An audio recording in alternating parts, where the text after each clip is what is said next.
has taken over. Let's go. It's Ferrall. Coast to coast. Steaks, chicks, stacks. You and I are going to make a lot of money. It's Ferrall, coast to coast.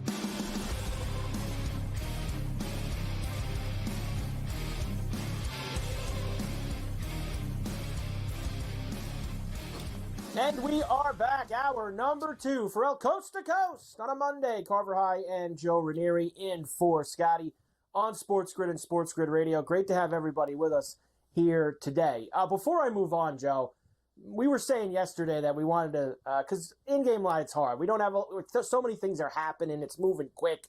You can't really stop and opine about something for 20 minutes because there's just too much action and it's fast moving. But we did say to ourselves, tomorrow on Coast to Coast, we have to discuss this, and that was the Bears quickly. Because I've said this since last year. I'm sure you agree with me. Why they didn't just cut the cord with everyone to start fresh with a new quarterback, the number 1 overall pick, Caleb Williams.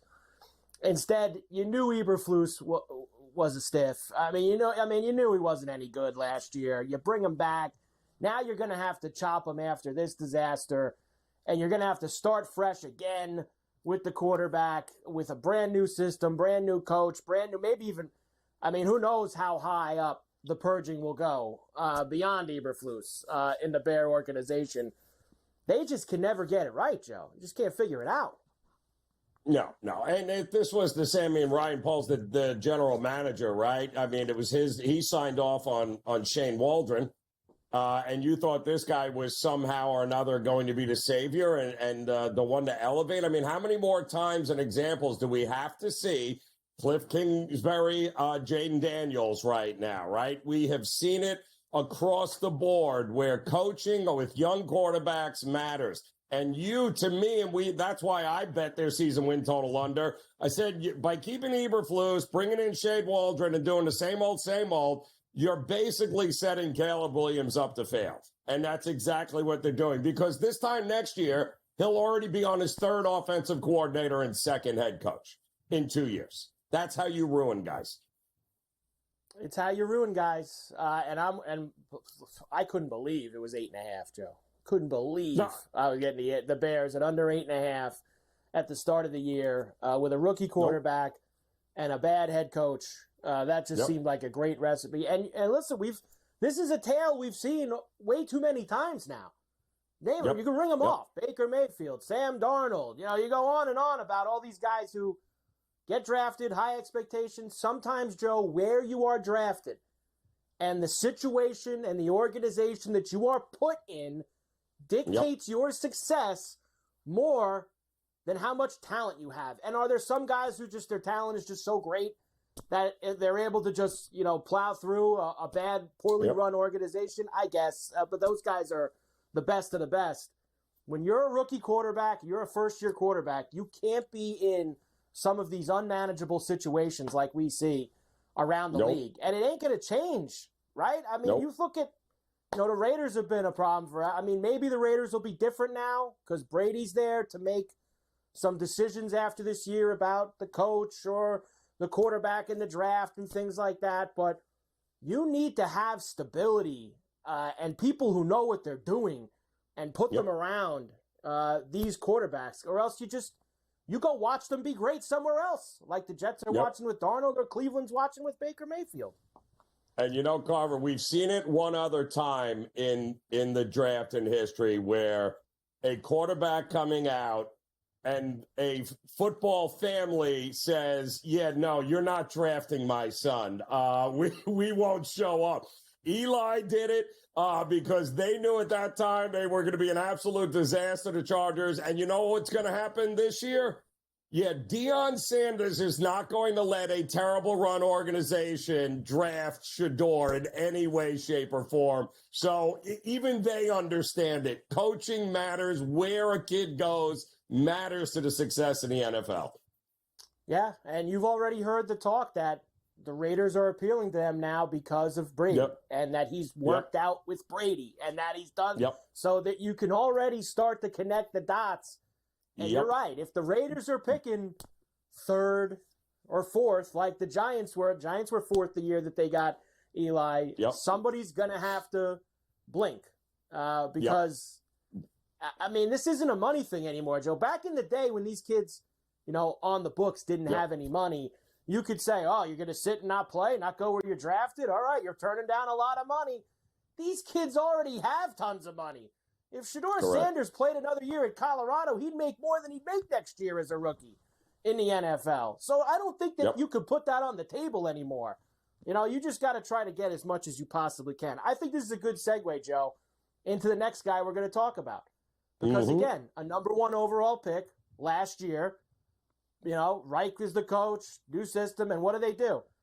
Scrap everything down halfway through his rookie season, and it's taken him some time.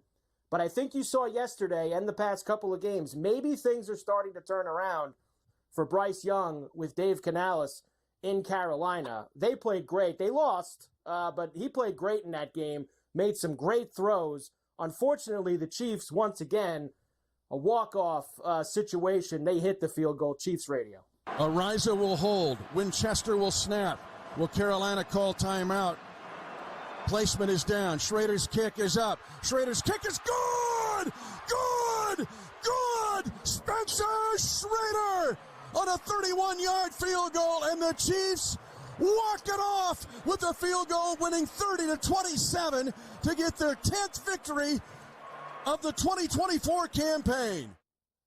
And Joe, that's their 10th win. They're 10-1, and they needed to bounce back after losing in Buffalo the week before. But that win looked a lot like most of their wins this year. Yes, they got it done, and you don't lose points. This isn't like a poll like in college football where you're going to get dropped for not looking pretty. They're 10-1, but Joe, these wins are all the same every week. It's like they're getting by. They're getting by because Mahomes is so great. That's what they get by with each week, is the greatness of Patrick Mahomes. And he said yesterday he'd like to see some blowouts for a change instead of these games going down to the wire. Bryce Young, 21-35, 263 and a touchdown. Led them on multiple drives. I was screaming to you yesterday, those first couple where they kicked field goals, particularly the first 3 scoring drives, they kicked field goals instead of getting touchdowns, but I thought Young was excellent. And I noticed it in the game early because he had made a couple of big third down passes, and I'm going, is it me? Or he don't even look like the same deer caught in the headlights. Like the game seems to have slowed down for him. He's making the correct reads. He's got at least Leggett. He's got some young talent there. He's got Hubbard, which is he's a fantastic running back for that spot. And all of a sudden, the game looks like it slows down. Everyone stuck a fork in him and buried him. And wouldn't you know it, the right coach, right situation, took him off the field for a little while, gathered himself, no pressure. What we're seeing is a totally different quarterback than the one that we saw the first couple of years under that regime, the old regime. And if you can actually find out, Joe, over these last 6 weeks, that yes, you have cracked it and you figured it out and he is that guy, instead of restarting again, which I think 5-6 weeks ago you thought maybe the Panthers were going to have to do with the quarterback position, and you do have him going forward, suddenly your off season looks a lot different, right, Joe? Now because they're going to pick in the top 10 again because they're still a young team and he's not going to win a lot of games, but suddenly now you're getting him a weapon or an offensive lineman. You're getting him other things. And maybe you're building and you actually start to turn the corner a little bit and not just be miserable as they've been for the past few years. So maybe things starting to turn around in Carolina. He was very good yesterday. We'll come back. And yes, Joe, we have to do it. We'll spend a few minutes on how awful the Giants were at home against the Tampa Bay Bucks. I know you just have to do it. Stayed under for Joe, too. Under. It was a squeaker, but it stayed under for Joe. We'll do that. Dolphins, too, as well. Man, they already want Gerard Mayo out in the New England area. They've had enough of him. So we'll discuss that. We'll keep rolling. Ferrall Coast to Coast on a Monday. Carver High and Joe for Scotty. We're back here.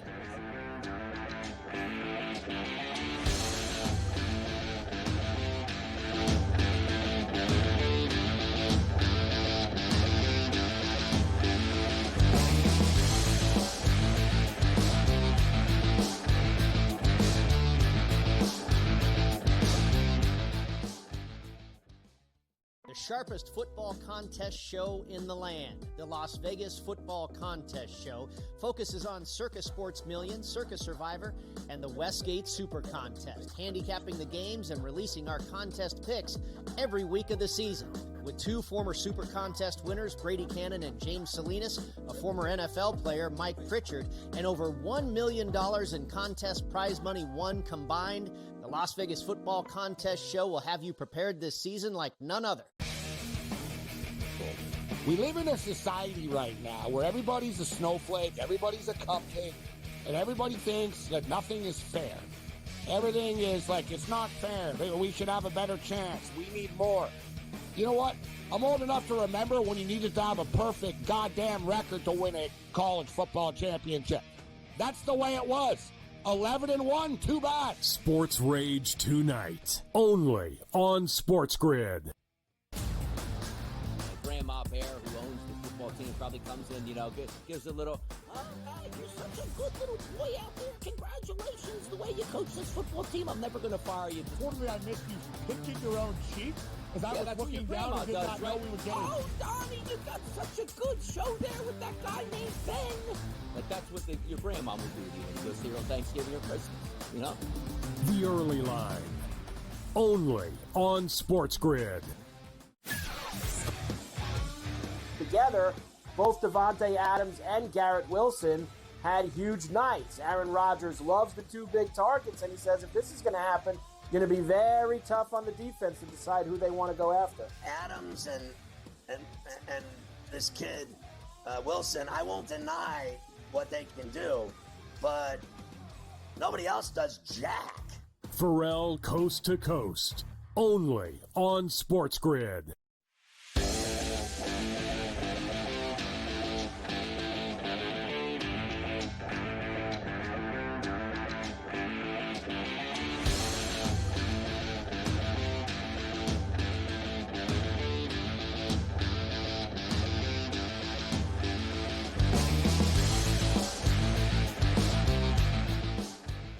And we are back, Ferrall Coast to Coast, here on a Monday. Carver High and Joe Ranieri in for Scotty on SportsGrid and SportsGrid Radio. Great to have you with us. Embarrassing performance by the Giants at MetLife yesterday. They were down 23-0 at the half.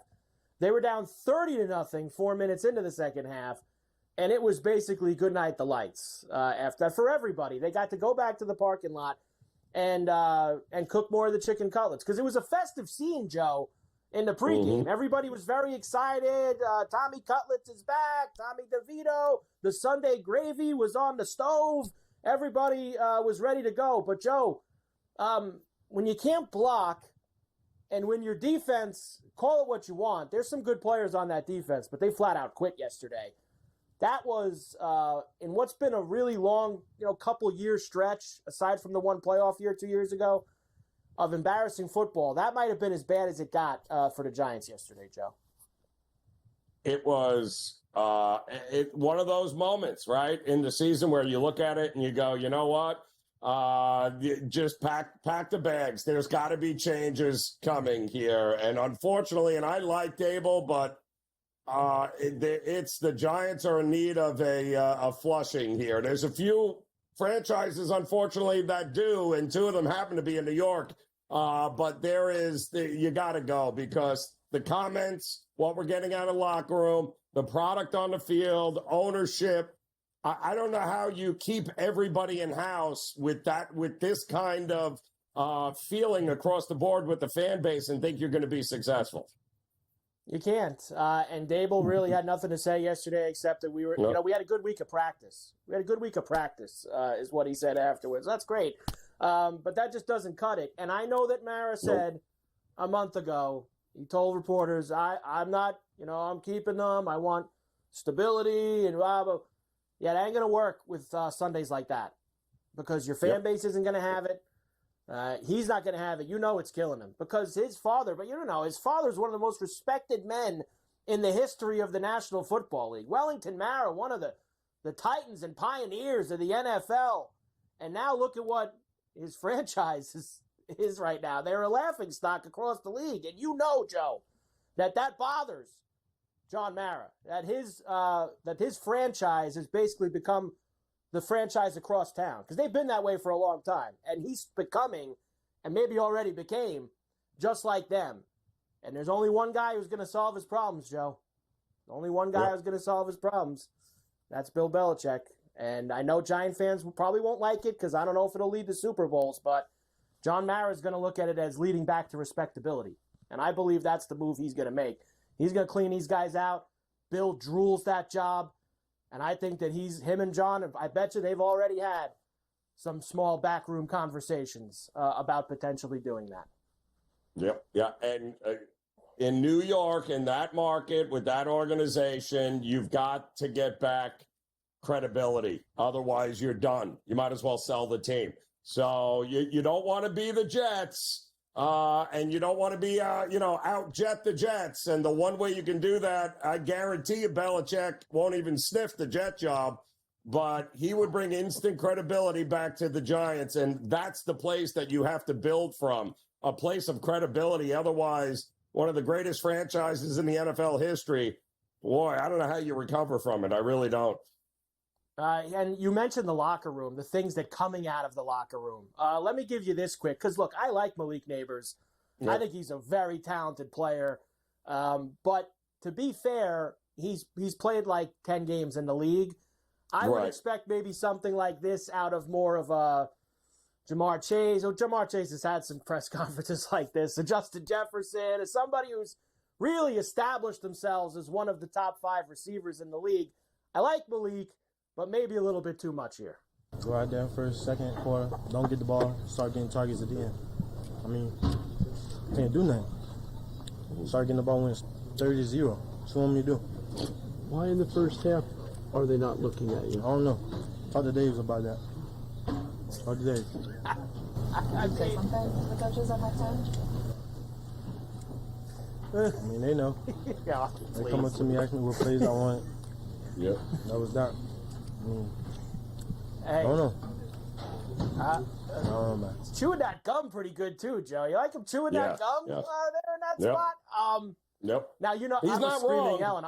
I wish he got the ball yesterday, too, believe me. I was dying for him to get the ball, preferably in the end zone, and it didn't happen.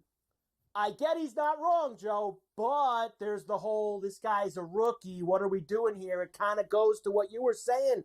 Lots of problems in the locker room along with on the field. Yeah. And again, you would like to see it from somebody maybe in the league, more of a leader, but at the same time, you can't keep telling us everything is fine and dandy. At least he's got the fire in there and saying, listen, we're soft. I don't know why I'm not getting the ball. I mean, I can't be getting the ball looking when we're down 30-0. So losing does that a lot in locker rooms this time of year, doesn't it? Brian Burns said the same thing. Another guy who's the first year on the team. So Burns and Neighbors, who haven't been on the team before this year, both said it was soft yesterday. And that's very telling for guys who haven't been around for a long time with this group.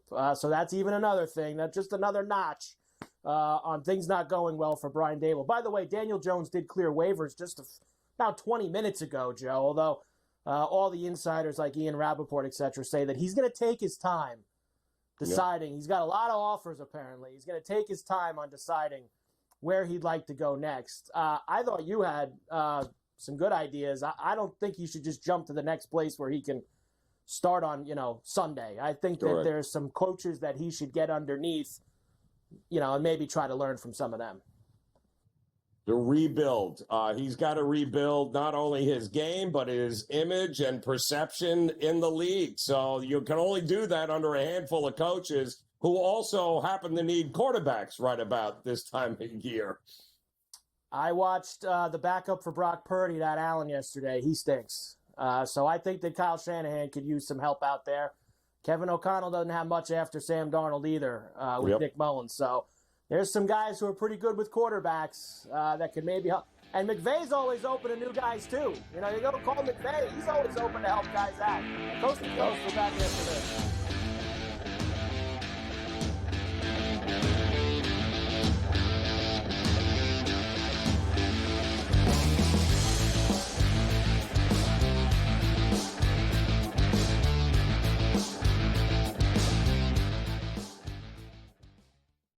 sharpest football contest show in the land. The Las Vegas Football Contest Show focuses on Circa Sports Million, Circa Survivor, and the Westgate Super Contest, handicapping the games and releasing our contest picks every week of the season.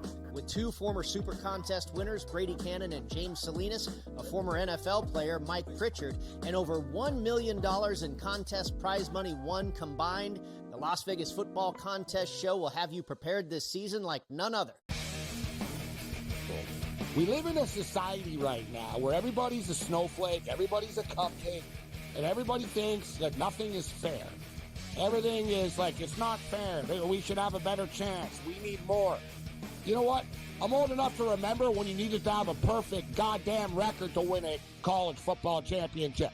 That's the way it was.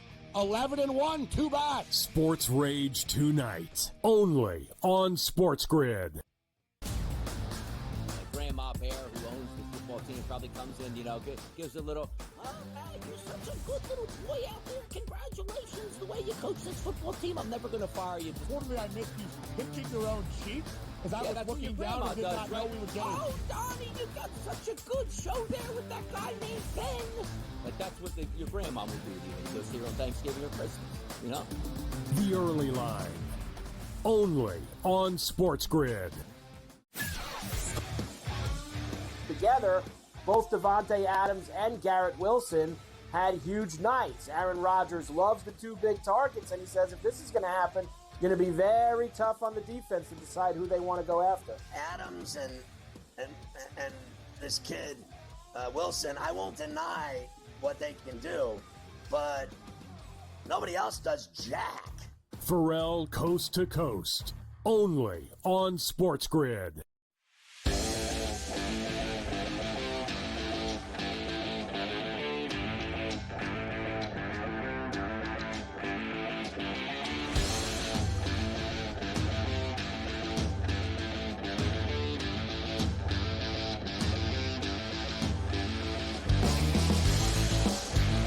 And we're back. Ferrall Coast to Coast on a Monday. Carver High and Joe Ranieri in for Scotty on SportsGrid and SportsGrid Radio. Great to have you with us. All right, Joe, we'll rapid fire through a lot of the rest of the stuff from yesterday because I have to get to the Harbaugh Bowl, of course, which is going to be going on tonight. I will also tell you, Memphis up 9 on UConn out in Maui.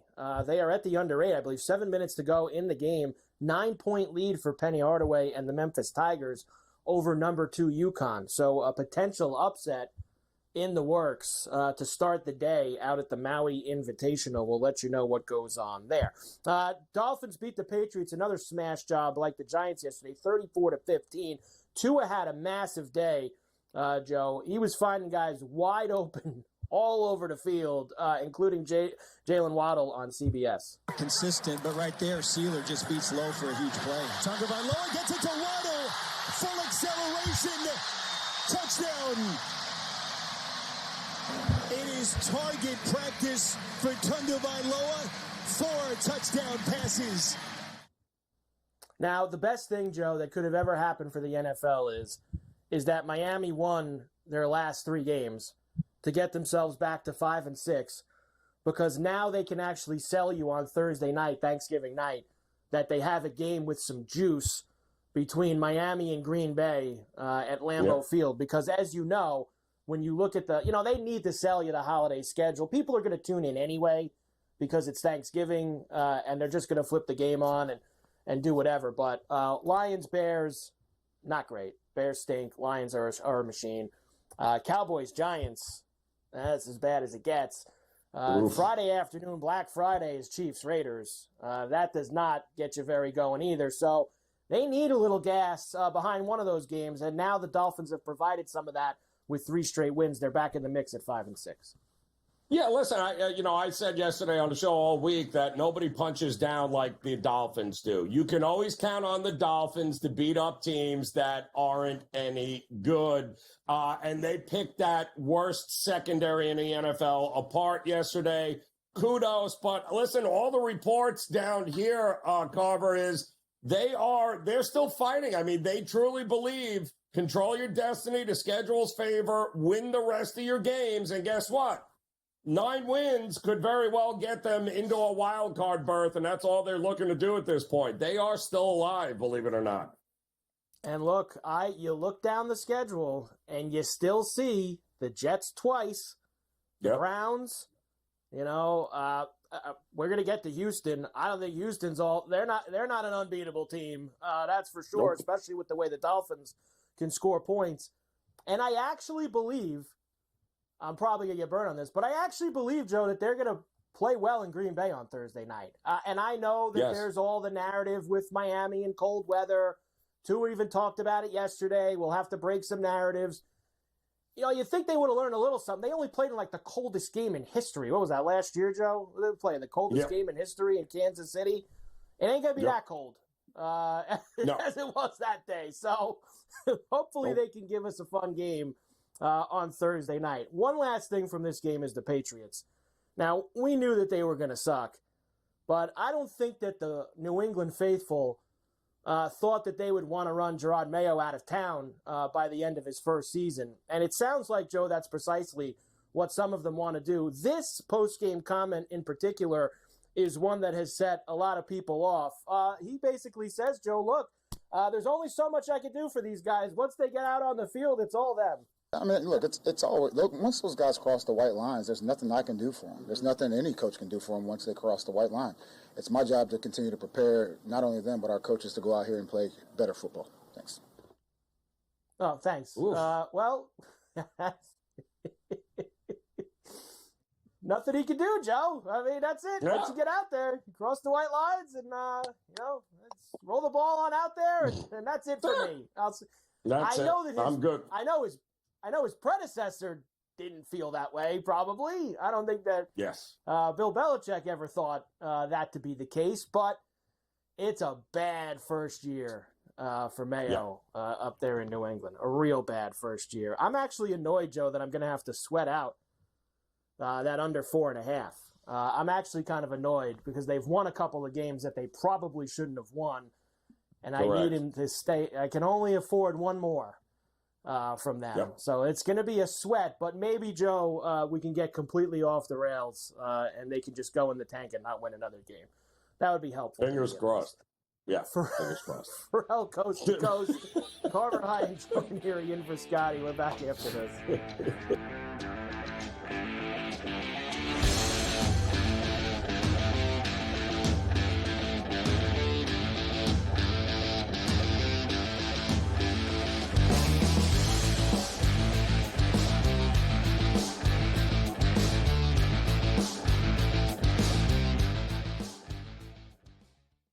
Sharpest football contest show in the land. The Las Vegas Football Contest Show focuses on Circus Sports Million, Circus Survivor, and the Westgate Super Contest, handicapping the games and releasing our contest picks every week of the season. With 2 former Super Contest winners, Brady Cannon and James Salinas, a former NFL player, Mike Pritchard, and over $1 million in contest prize money won combined, the Las Vegas Football Contest Show will have you prepared this season like none other. We live in a society right now where everybody's a snowflake, everybody's a cupcake, and everybody thinks that nothing is fair. Everything is like, it's not fair. We should have a better chance. We need more. You know what? I'm old enough to remember when you needed to have a perfect goddamn record to win a college football championship. That's the way it was. 11-1, too bad. Sports Rage tonight, only on SportsGrid. Grandma Bear, who owns the football team, probably comes in, gives a little, oh, hey, you're such a good little boy out there. Congratulations, the way you coach this football team. I'm never going to fire you. Quarterly, I missed you picking your own sheep. Because I was looking down and did not know we were getting. Oh, Donnie, you got such a good show there with that guy named Ben. Like, that's what your grandma would do to you when you go see her on Thanksgiving or Christmas, The Early Line, only on SportsGrid. Together, both Devontae Adams and Garrett Wilson had huge nights. Aaron Rodgers loves the 2 big targets, and he says if this is going to happen, it's going to be very tough on the defense to decide who they want to go after. Adams and this kid, Wilson, I won't deny what they can do, but Nobody else does jack. Ferrall Coast to Coast, only on SportsGrid.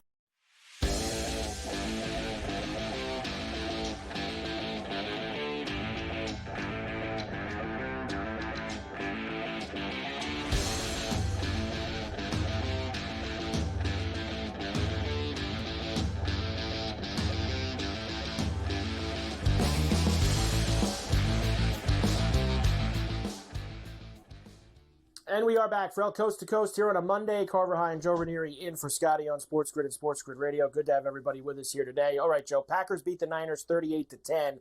Really no contest here. And by the way, I was listening. Like, these guys doing the game. I guess that was Brady yesterday, right? Brady was doing the game with Burkhardt. Guys, stop trying to tell us that they were still in the game. It's like the Packers just keep scoring, and then the third one to make it 38-10, he's like, well, that's probably going to put it away for this 49er comeback.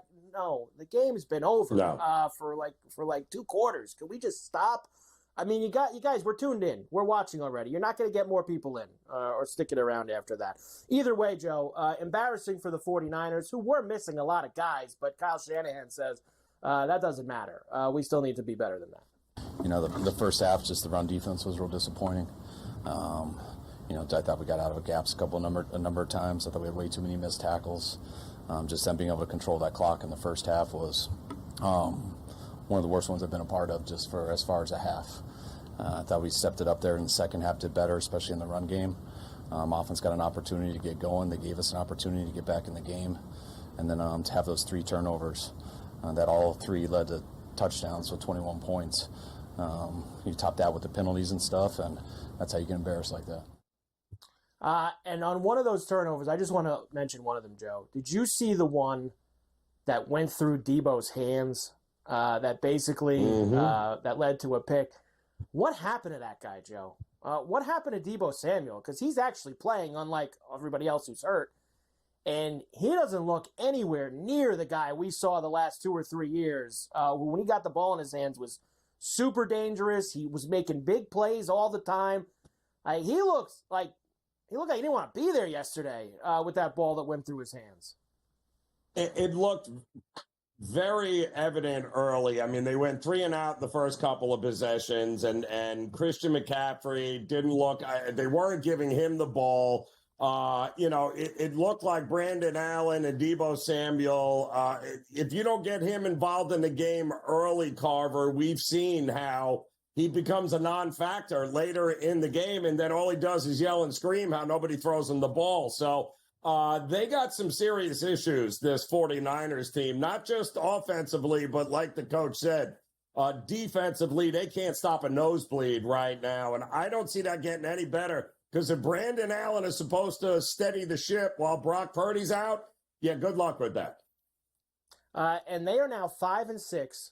And I'll combo meal this with the Seahawks beat the Cardinals in Seattle yesterday. So they're now 6-5. Arizona 6-5.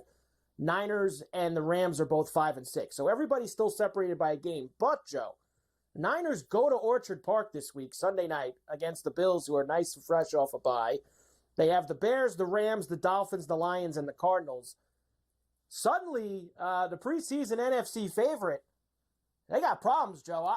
I don't know if they're going to get in at this point with the way that they've played and how many teams are ahead of them and the schedule. I mean, Bills and Lions alone are 2 games on their schedule that's going to get them to 8 losses. And I don't think 9-8 is going to be good enough in the NFC this year.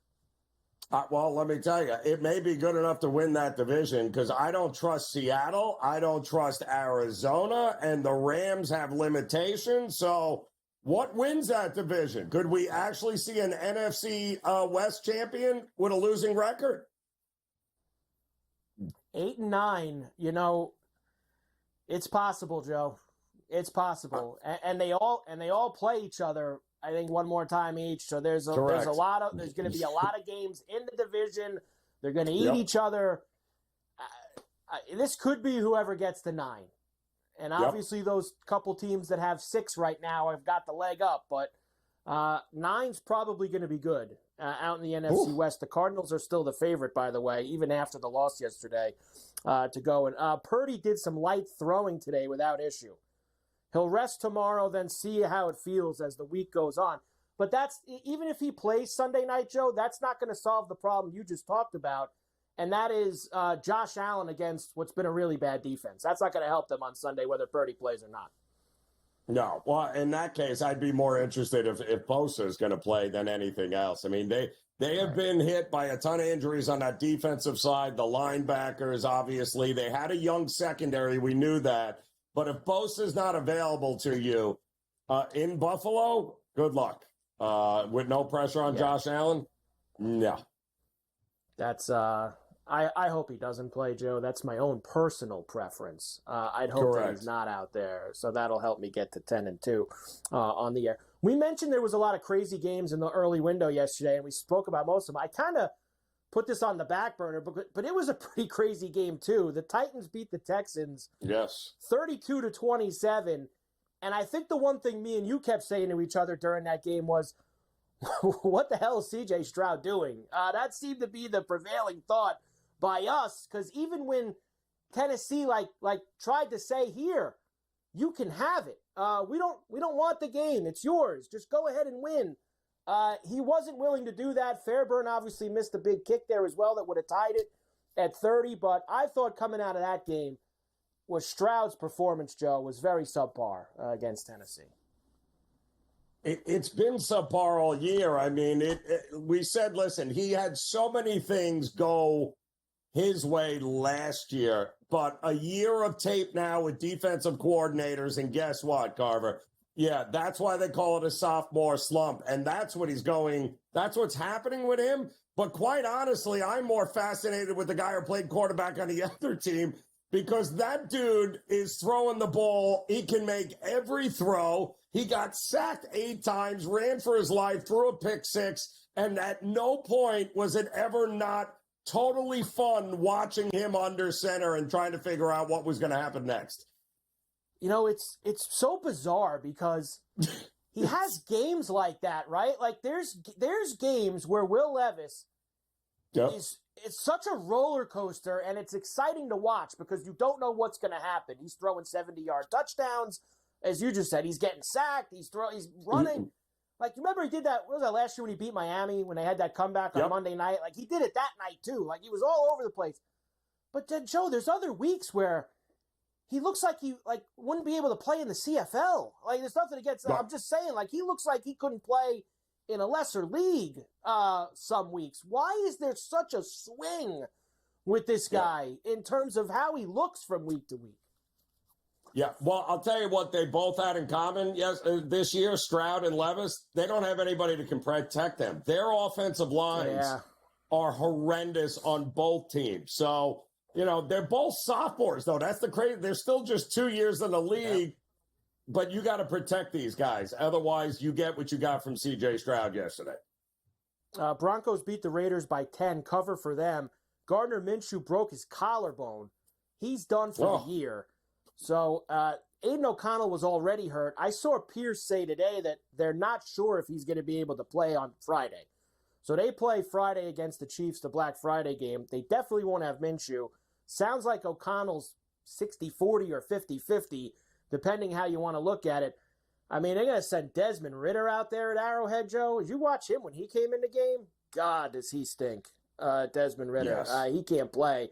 So that's just going to get worse. And maybe, but like you said earlier, maybe the Raiders want this. That way they can get Shador, because that's who they want. And maybe this will be a good thing for the Raiders in the long run. Are you buying the Bo Nix juice for Offensive Rookie of the Year? It seemed like, I think Jaden Daniels was like minus 1,500 a couple weeks ago. Not anymore. He's like minus 130 and Nix is plus 110. What's not to like? I mean, Sean Payton is working his magic. We've seen this before. Here's what he's doing really well. He's beating the snot out of lesser teams, and he's looking really good doing it, right? So as a rookie, these numbers are impressive. Any which way you cut it, they're impressive right now. Coast to coast. Back after this on the grid.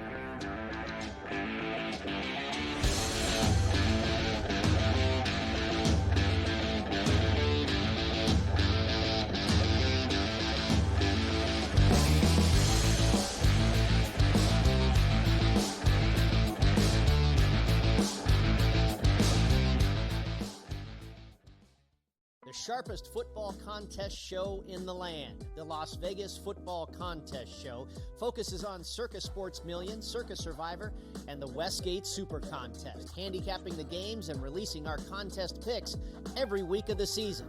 With two former Super Contest winners, Brady Cannon and James Salinas, a former NFL player, Mike Pritchard, and over $1 million in contest prize money won combined, the Las Vegas Football Contest Show will have you prepared this season like none other. We live in a society right now where everybody's a snowflake, everybody's a cupcake, and everybody thinks that nothing is fair. Everything is like, it's not fair. We should have a better chance. We need more. You know what? I'm old enough to remember when you needed to have a perfect goddamn record to win a college football championship. That's the way it was. 11-1, too bad. Sports Rage tonight, only on SportsGrid. Grandma Bear, who owns the football team, probably comes in, gives a little, good little boy out there. Congratulations, the way you coach this football team. I'm never going to fire you. Fortunately, I missed you picking your own sheets. Because I was looking down and did not know we were getting. Oh, Donnie, you got such a good show there with that guy named Ben. Like, that's what your grandma would do to you when you go see her on Thanksgiving or Christmas, The Early Line, only on SportsGrid. Together, both Devontae Adams and Garrett Wilson had huge nights. Aaron Rodgers loves the two big targets, and he says if this is going to happen, going to be very tough on the defense to decide who they want to go after. Adams and this kid Wilson, I won't deny what they can do, but nobody else does jack. Ferrall Coast to Coast, only on SportsGrid.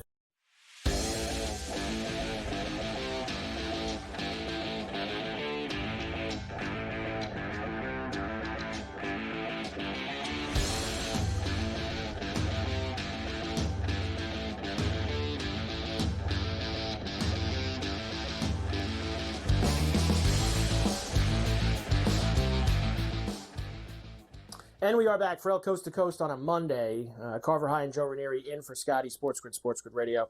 We're going to get to the Harbaugh Bowl in a moment. We got lots of college to do. There's NBA tonight. It does look like, though, Joe, you just mentioned that UConn is going to lose. Although I got 4-point game now. Who's got the rock here, Joe? 4-point game, 82-78. And Memphis just turned 82-79. So maybe not with 13 seconds left. And I'm watching it through the rundown here, Joe, but it says Memphis just turned the ball over, too. So I think UConn's getting the rock down 3. So we might have ourselves quite the finish out in Maui. Yeah, 13 seconds left to go, and both teams still have time. This is going to take 2.5 hours to finish this final 13 seconds. But I will say this.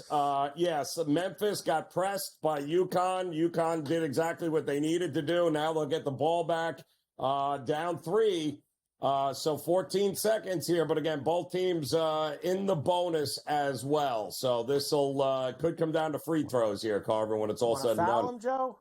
Foul him? Put him on the line. Don't let him get a 3. Up 3. Foul him up 3. That's every coach's preference, right? What do you want to do? Yep. What's your strategy? The Jets did hire the 33rd team to help in their GM and coach search. That is the firm or the people, Joe, that helped the Washington team hire Quinn and the guy Norris out of San Francisco. Mike Tannenbaum and Rick Spielman are the heads of that organization. I did see Florio just now on Twitter make a joke. I know everybody's saying, well, Washington just did that. He goes, yeah, that owner's been in the league for 6 months. Woody Johnson's been in the league for 25 years. He shouldn't need to hire outside help at this point to be able to help, let alone outside help, Joe, that used to work for him. Tannenbaum, the GM of the Jets. And every former Jet coach has thrown their hat in the ring. Rex, even the man genius I saw today wants the job.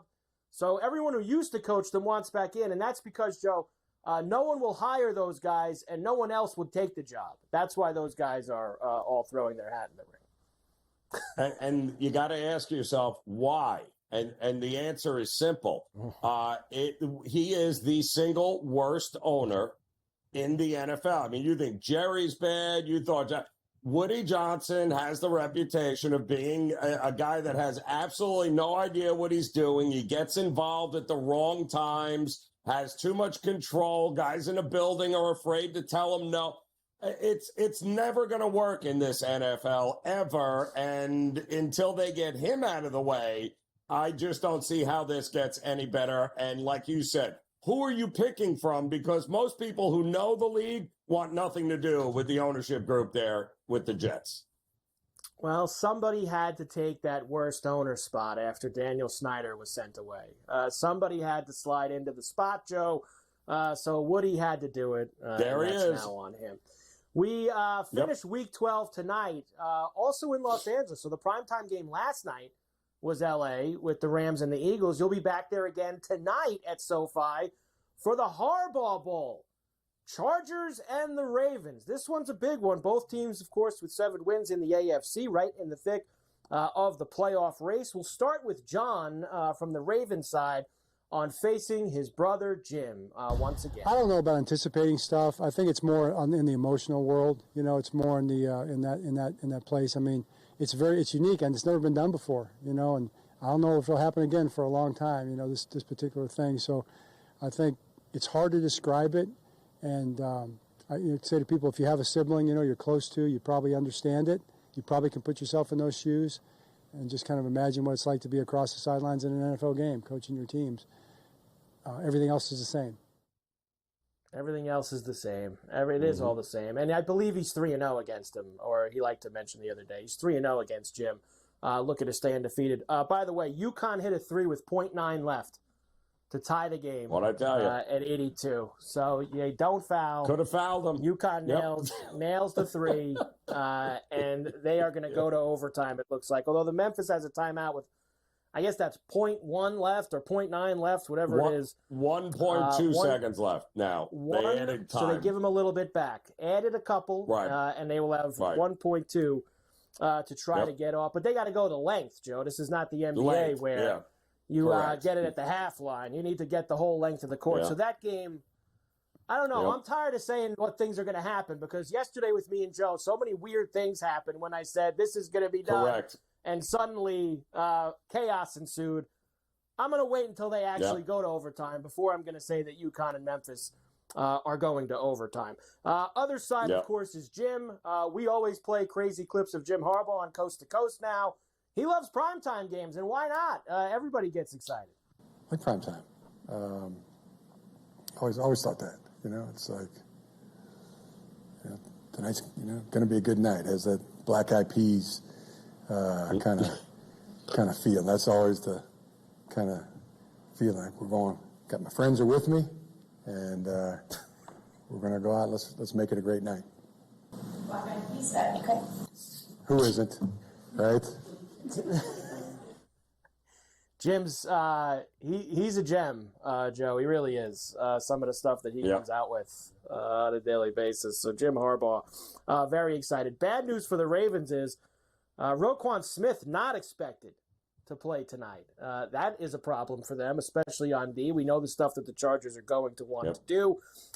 As of right now, I told you that this dipped back. You know what, Joe? I'll come back and do this. I'm not going to give you 20 seconds to tell us who you like in the game tonight. I mean, that's just not appropriate of me to do.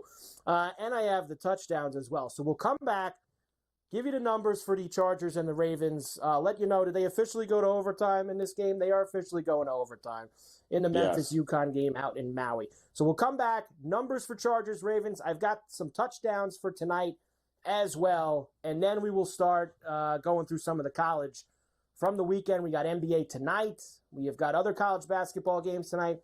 I know Joe's going to bet a hockey game or two also. I could just see it in his future. There's got to be something. There's so many hockey games tonight. There's got to be something that interests Joe. Ferrall, Coast to Coast. We're back on the grid right after this.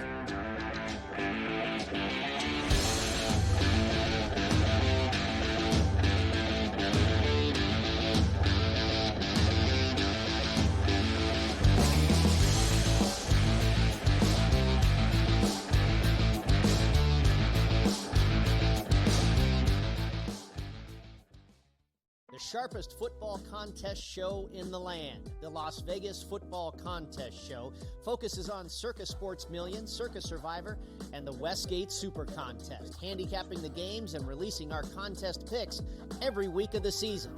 With two former Super Contest winners, Brady Cannon and James Salinas, a former NFL player, Mike Pritchard, and over $1 million in contest prize money won combined, the Las Vegas Football Contest Show will have you prepared this season like none other. We live in a society right now where everybody's a snowflake, everybody's a cupcake, and everybody thinks that nothing is fair. Everything is like, it's not fair. We should have a better chance. We need more. You know what? I'm old enough to remember when you needed to have a perfect goddamn record to win a college football championship. That's the way it was. 11-1, too bad. Sports Rage tonight, only on SportsGrid. Grandma Bear, who owns the football team, probably comes in, gives a little, oh, man, you're such a good little boy out there. Congratulations, the way you coach this football team. I'm never going to fire you. Quarterly, I missed you picking your own sheep. Because I was looking down and did not know we were getting... Oh, Donnie, you got such a good show there with that guy named Finn. Like, that's what your grandma would do to you when you go see her on Thanksgiving or Christmas, The Early Line, only on SportsGrid. Together, both Devontae Adams and Garrett Wilson had huge nights. Aaron Rodgers loves the two big targets, and he says if this is going to happen, it's going to be very tough on the defense to decide who they want to go after. Adams and this kid, Wilson, I won't deny what they can do, but nobody else does jack. Ferrall Coast to Coast, only on SportsGrid.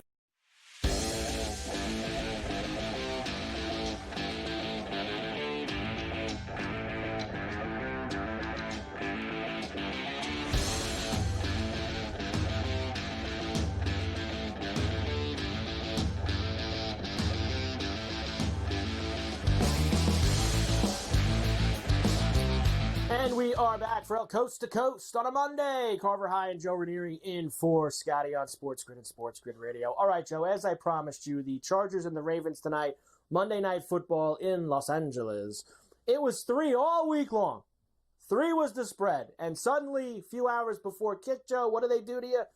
2.5 goes underneath the key number. Minus 2.5 for the Ravens on the road. A very healthy 50.5 for the total this evening, and I'm seeing in a couple of books, Joe, and we know these numbers, take them as you want.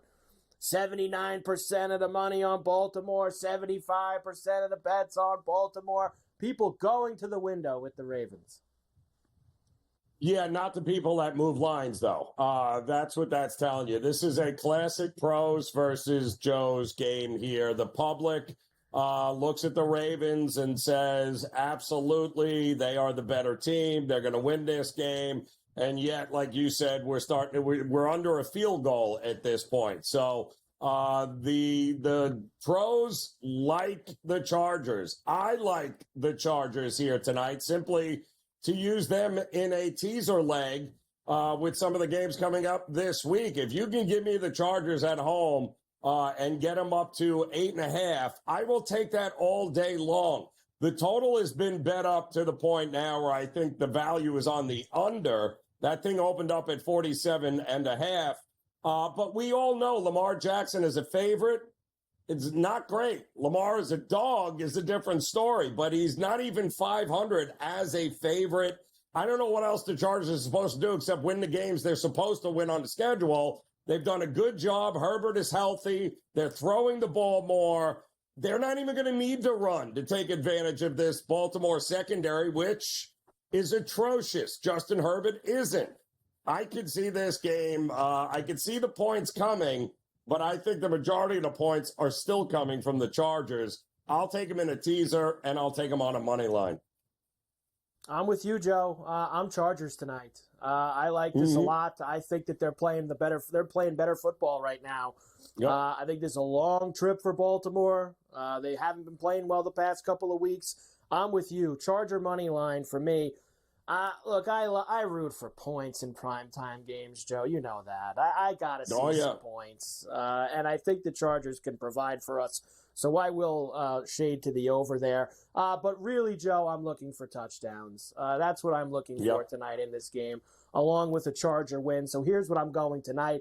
You said it already. It's my thing. The Ravens secondary stinks. They are very bad, and I think we're going to get some throws tonight. Quentin Johnston, first tutty, 14-1. I know there's some chalkier options out there, of course. Henry, Dobbins, him.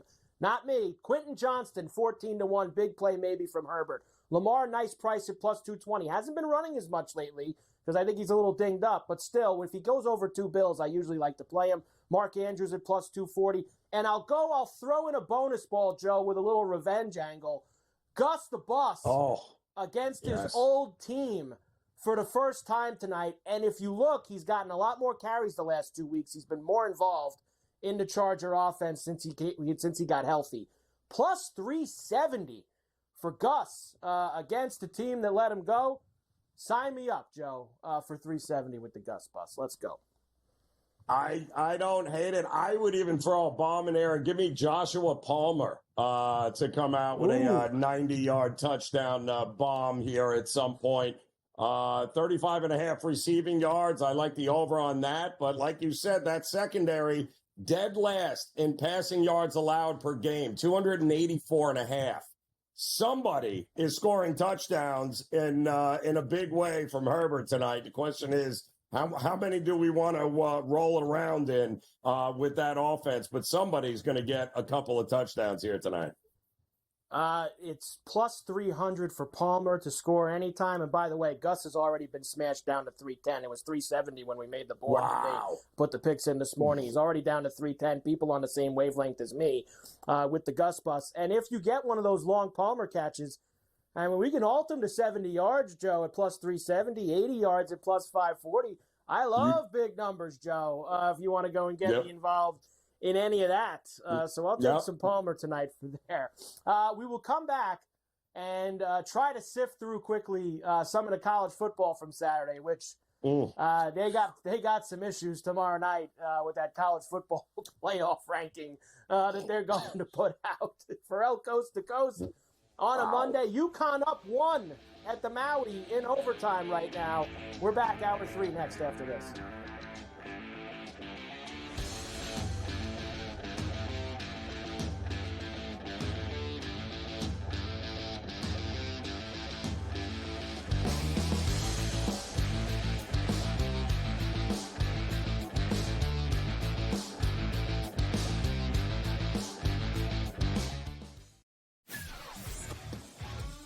Together, both Devontae Adams and Garrett Wilson had huge nights. Aaron Rodgers loves the 2 big targets, and he says if this is going to happen, it's going to be very tough on the defense to decide who they want to go after.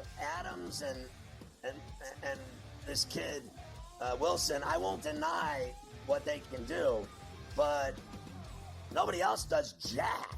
Ferrall Coast to Coast, only on SportsGrid. Grandma Bear, who owns the football team, probably comes in, gives a little, you're such a good little boy out there. Congratulations, the way you coach this football team. I'm never going to fire you. Quarterly, I missed you licking your own cheek because I was looking down and did not know we were getting. Oh, Donnie, you got such a good show there with that guy named Ben. Like, that's what your grandma would do to you when you go see her on Thanksgiving or Christmas, The Early Line, only on SportsGrid. Anyone that's been to a sporting event, the atmosphere before a game, I think Game Time Decisions has that same exact atmosphere. This is our arena. This is what we do. There is going to be an energy to Game Time Decisions that you will feel night in and night out. The excitement you get when you lock your bets in, when you're figuring out what you want to do, we can zone in on the biggest games each night. I want this to be the place that people come to before the games start so they feel as ready as possible to lock in their cards. We are going to hit every single one of those markets that you need to know about. We're going to go through every single thing, and I've got a great team behind me that's going to help me get the job done. There is not going to be a better place, I promise you, than Game Time Decisions to get that new information, react to it, and be able to then bet accordingly. We will have everything at our disposal, and we will use that to our advantage. I'm Kevin Walsh. Tune into Game Time Decisions from 6 to 8 p.m. Eastern on SportsGrid.